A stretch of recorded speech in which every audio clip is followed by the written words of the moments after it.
नमस्कार दोस्तों, कैसे हो आप सब। आज हम भारतीय राज्य व्यवस्था में राज्यसभा से संबंधित कुछ महत्वपूर्ण प्रश्नों को देखेंगे जो विगत वर्षों की परीक्षा में पूछे गए हैं। राज्यसभा द्वारा लोकसभा को धन विधेयक कितने समय में लौटा दिए जाने चाहिए? 1 महीना, 3 महीना, 14 दिन या 6 महीना? तो इसका आंसर हो जाएगा ऑप्शन नंबर सी, 14 दिन। राज्यसभा को भंग करने में कौन सक्षम है? अध्यक्ष राज्यसभा, राष्ट्रपति, संसद का संयुक्त सत्र, उपयुक्त में से कोई नहीं। इसका आंसर हो जाएगा ऑप्शन नंबर डी, उपयुक्त में से कोई नहीं, क्योंकि राज्यसभा भंग नहीं होती है, अस्थायी सदन है। निम्न में से किस परिस्थिति के अंतर्गत राज्यसभा को भंग किया जा सकता है? ऑप्शन ए, जब देश में वित्तीय आपातकाल घोषित हुआ हो। बी, जब संवैधानिक तंत्र का असफल हो जाने पर आपातकाल की घोषणा की गई हो। उपयुक्त ऑप्शन सी, उपयुक्त दोनों परिस्थितियों में, या डी, इनमें से कोई नहीं। तो इसका आंसर हो जाएगा ऑप्शन नंबर डी, इनमें से कोई भी परिस्थितियों में राज्यसभा भंग नहीं होगी। राज्यसभा एक अस्थायी सदन होने का कारण क्या है? ऑप्शन दिया है, 1/3 सदस्य प्रति 2 वर्ष सेवानिवृत्त होते हैं, 1/2 सदस्य प्रति 3 वर्ष सेवानिवृत्त होते हैं, सदस्यों का 5वां भाग प्रति वर्ष सेवानिवृत्त होते हैं, या सदस्यों का 6वां भाग प्रति वर्ष सेवानिवृत्त होते हैं। इसका आंसर हो जाएगा ऑप्शन नंबर ए, 1/3 सदस्य प्रति 2 वर्ष में सेवानिवृत्त हो जाते हैं। राज्यसभा के सदस्यों को नामित करने का अधिकार निम्नलिखित में से किसको है? राष्ट्रपति, उपराष्ट्रपति, न्यायपालिका, लोकसभा? इसका आंसर हो जाएगा ऑप्शन नंबर ए, राष्ट्रपति। राष्ट्रपति द्वारा राज्यसभा के लिए कला, साहित्य, विज्ञान आदि क्षेत्रों से 12 सदस्यों को मनोनीत करने की व्यवस्था भारतीय संविधान के किस अनुच्छेद के अंतर्गत आता है? ऑप्शन नंबर ए, अनुच्छेद 324, ऑप्शन नंबर बी, अनुच्छेद 365, 265, अनुच्छेद नंबर सी, अनुच्छेद 80, डी, अनुच्छेद 120। इसका आंसर हो जाएगा ऑप्शन नंबर सी, अनुच्छेद 80 के अंतर्गत आता है। निम्नलिखित में से किस में राज्यसभा की कोई भूमिका नहीं होती है?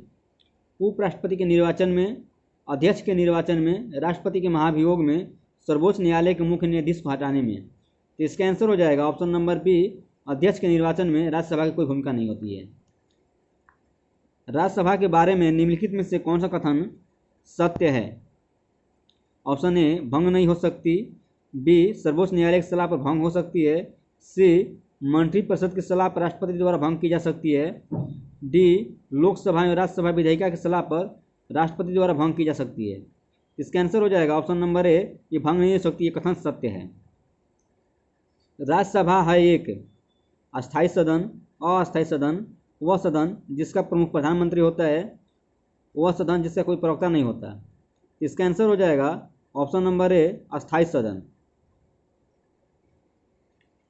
धन विधेयक पारित करने के लिए राज्यसभा को कितना समय दिया जाता है? 14 दिन, 15 दिन, 12 दिन या 3 दिन? इसका आंसर हो जाएगा ऑप्शन नंबर ए, 14 दिन। राज्यसभा सामान्य विधेयक को अधिकतम कितनी अवधि के लिए रोक सकती है? 14 दिन, 1 माह, 3 माह या 6 माह?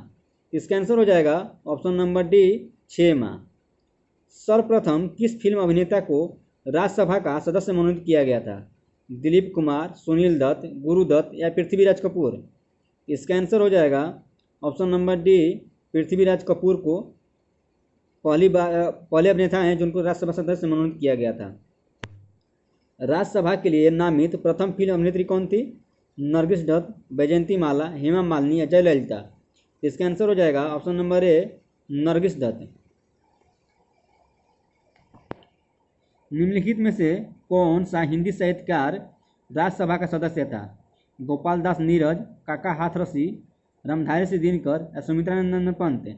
इसका आंसर हो जाएगा option number C, Ramdhari Singh Dinkar. प्रधानमंत्री पद पर नियुक्त होते समय निम्नलिखित में से कौन राज्यसभा का सदस्य था? इंदिरा गांधी, इंद्र कुमार गुजराल, मनमोहन सिंह या उपयुक्त सभी? इसका आंसर हो जाएगा ऑप्शन नंबर डी, उपयुक्त सभी। राज्यसभा की प्रथम महिला महासचिव कौन थी?